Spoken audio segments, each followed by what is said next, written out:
इंदिरा एकादशी व्रत कथा। आश्विन कृष्ण एकादशी।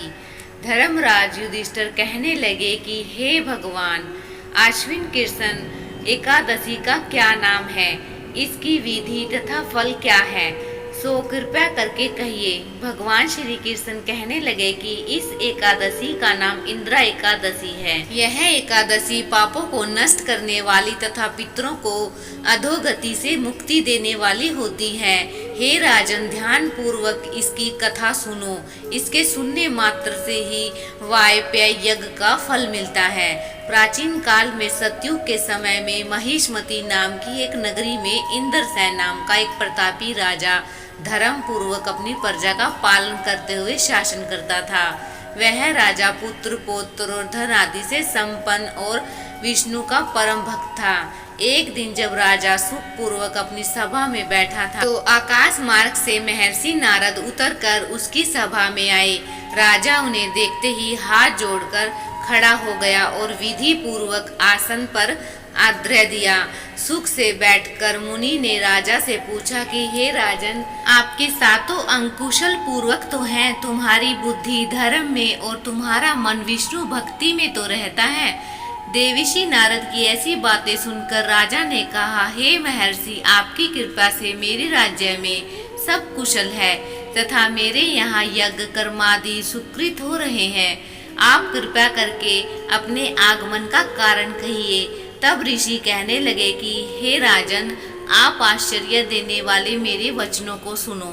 मैं एक समय ब्रह्मलोक से यमलोक गया। वहाँ श्रद्धा पूर्वक यमराज से पूजित होकर मैंने धर्मशील और सत्यवान धर्मराज की प्रशंसा की। उसी यमराज की सभा में महान ज्ञानी और धर्मात्मा तुम्हारे पिता को एकादशी का व्रत भंग होने के कारण देखा। उन्होंने संदेशा दिया, सो मैं तुम्हें कहता हूँ। उन्होंने कहा कि पूर्व जन्म में कोई विघ्न हो जाने के कारण मैं यमराज के निकट रह रहा हूँ। सो हे पुत्र, यदि तुम आश्विन कृष्णा इंदिरा एकादशी का व्रत मेरे नियमित करो तो मुझे स्वर्ग की प्राप्ति हो सकती है। इतना सुनकर राजा कहने लगा कि हे महर्षि, आप इस व्रत की विधि मुझसे कहिए। नारद जी कहने लगे, आश्विन माह के कृष्ण पक्ष की 10वीं के दिन प्रातःकाल श्रद्धा पूर्वक स्नान आदि से निर्वित होकर पुनः दोपहर को नदी आदि में जाकर स्नान करें। फिर श्रद्धा पूर्व पितरों का श्राद्ध करें और एक बार भोजन करें। प्रातःकाल होने पर एकादशी के दिन दातून आदि करके स्नान करें। फिर व्रत के नियमों को भक्ति पूर्वक ग्रहण करते हुए प्रतिज्ञा करें कि मैं आज संपूर्ण भोगों को त्याग कर निराहार एकादशी का व्रत करूंगा। हे अच्युत, हे पुंडरीकाक्ष, मैं आपकी शरण हूँ, आप मेरी रक्षा कीजिए। इस प्रकार नियम पूर्वक शालिग्राम की मूर्ति के आगे विधि पूर्वक श्राद्ध करके योग्य ब्राह्मणों को फलाहार का भोजन कराएं और दक्षिणा दें। पितरों के श्राद्ध से जो बच जाए उसको सूंघ कर गो को दे। धूप दीप गंध पुष्प नैवेद्य आदि सब सामग्री से ऋषिकेश भगवान का पूजन करें। रात में भगवान के निकट जागरण करें। इसके पश्चात द्वादशी के दिन प्रातः काल होने पर भगवान का पूजन करके ब्राह्मणों को भोजन कराएं।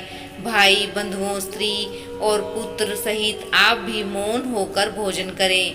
नारद जी कहने लगे कि हे राजन, इस विधि से यदि तुम आलस्य रहित होकर इस एकादशी का व्रत करोगे तो तुम्हारे पिता अवश्य ही स्वर्ग लोक को जाएंगे।